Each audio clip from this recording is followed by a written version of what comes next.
Chapter 19: The Ones Who Stay, What Secure Attachment Actually Looks Like. Secure people don't get much credit, not because they don't matter, but because they're easy to overlook. They're not loud, they're not dramatic, they don't collapse under pressure or run when things get real. They stay.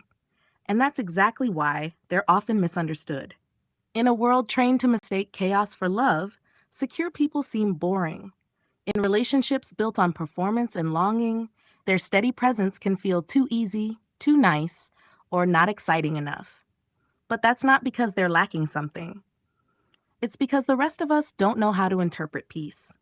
Secure attachment isn't perfection, it's integration. It's a nervous system that knows how to return to baseline, even under stress.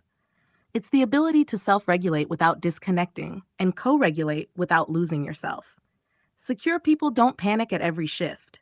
They don't test. They don't play games. When something feels off, they bring it up. When someone gets close, they don't flinch. When they love you, they don't make you guess. That doesn't mean they never feel fear or insecurity. It just means they don't let fear drive the relationship. They've learned to stay steady when the waves rise. But here's what no one tells you. Secure people often get hurt the most, not because they're weak, because they show up. They make themselves available. They communicate clearly. They hold space without clinging. And too often, they're left holding the field while the other person disappears into their own confusion. Insecurely attached people tend to punish what they can't understand. They test secure partners, push them, ignore them. They call clarity neediness and steadiness lack of passion. And the secure partner, trained to talk things out, to give the benefit of the doubt, to calm, holds on longer than they should. They keep the door open, even as the other person is already halfway gone. So if you've been the steady one, the one who stays, holds the field, keeps showing up, and people keep walking away, it's not because you were lacking. It's because most people don't know how to receive what they say they want.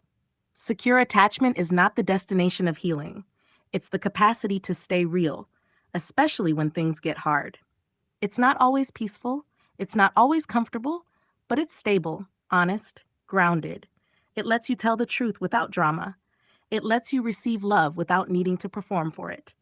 It says, I don't need you to complete me, but if we're walking together, I will not withhold myself. That's not fantasy. That's foundation. And it's what most people miss when they're chasing ghosts. Harlan's family owned several businesses and a large tract of land in the mountains where he grew up as the middle of 7 children. Life wasn't perfect. There was sibling rivalry, disagreements over chores and inheritance, and the constant hum of family obligations. But Harlan learned early how to navigate life with calm, self-assurance, and patience. He didn't need to dominate or demand attention. He simply showed up, listened, and learned how to keep himself grounded. Rochelle lived in another state. She had grown up in a household where emotions often became storms. Voices were raised, feelings punished or dismissed, and the nervous system learned to spiral or shut down as survival strategies. She had been in relationships before, searching for connection, but the familiar cycles of panic, fear, and withdrawal always resurfaced. She hadn't studied attachment theory or her own nervous system. She simply knew she was exhausted from the pattern. When Harlan and Rochelle met during a weekend visit to a mutual friend, there were no fireworks. The first interaction was polite, cautious. Harlan listened more than he spoke, asked questions that showed interest without prying, and didn't make exaggerated promises. Rochelle noticed that he never tested her, never made her prove herself.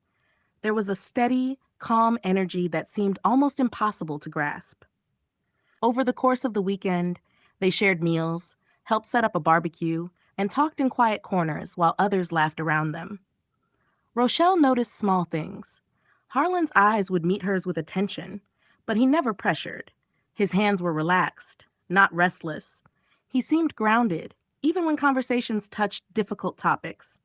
She realized she wasn't holding her breath or scanning for danger the way she always did with other men. They stayed in touch after that weekend, first sporadically, then more intentionally. 9 months of long-distance dating followed. Video calls, phone calls, and occasional weekend visits built a rhythm. Harlan never raised his voice, never weaponized words, and rarely judged Rochelle for moments when her anxious patterns showed up. And when her nervous system spiraled, as it inevitably did, he held space for it instead of retreating. There were moments of fear, of course. Rochelle would wake up in the middle of the night worried Harlan was upset or losing interest. Once, she called him twice in one night, tears in her eyes, convinced she had misread a text. Harlan's response was simple, grounding, and kind. I'm here. I'm listening. You're safe. No judgment. No punishment. Just presence. One evening, Rochelle came home from work frustrated about a project that had gone wrong. She snapped at Harlan over something trivial. He had left a dish in the sink. Normally, her nerves might have spiraled for hours. Harlan noticed the tension, took a slow breath, and said, quietly, I see you're upset. Do you want a few minutes, or do you want to talk it through now? Rochelle, surprised by his calm, chose to take a moment to breathe. A few minutes later, she said, I overreacted. I'm sorry.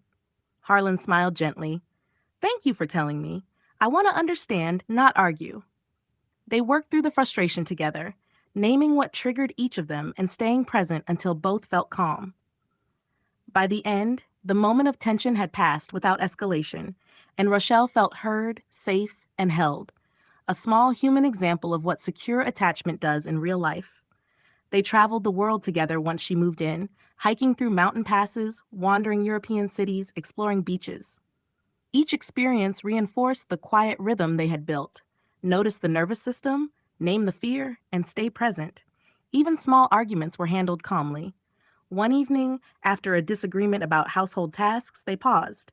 Harlan said, I see you're upset. Let's take 10 minutes and then talk. Rochelle felt her heart slow. The conversation that followed was honest, constructive, and without the need for drama. Over the years, they built a life together that many would call idyllic. 6 children, a home full of love and laughter, and a partnership grounded in mutual respect. Rochelle never spiraled into panic like she had in the past. Her system had learned that she could express need without losing Harlan, that moments of tension could be repaired, and that she was safe even when fear rose.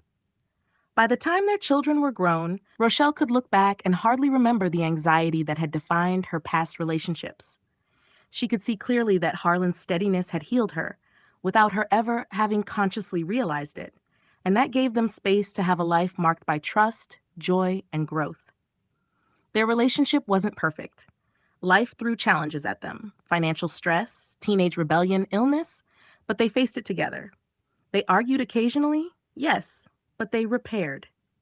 They learned, slowly and patiently, that staying present with each other was more important than winning any battle. That's what secure attachment looks like.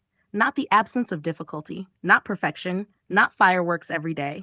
It's the steady presence, the willingness to show up, the ability to repair, the courage to remain available while honoring your own boundaries.